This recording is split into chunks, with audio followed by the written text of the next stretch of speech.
So I'm Mike Feazel with Roof Maxx. We're out in Naples, Florida with Gulf Shores Apartments. It's a project for LivCor. All right, want to show the difference between what newer shingles are. Look at all of the staining, and these are the newer roofs. That's an older roof over there with less staining. This is the first building we're getting ready to treat, less staining. But it has some missing shingles. The shingles are much more brittle, not brittle, pretty decent flexibility, but a lot of staining. And the reason is, today they're putting a lot more crushed limestone as a filler in the asphalt because they've removed so much asphalt. And the crushed limestone is what causes the staining.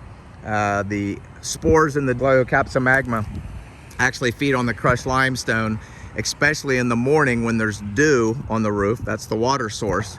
And it's just amazing to see the difference side by side compared to the building down here, which has very little staining, but is by far the older roof.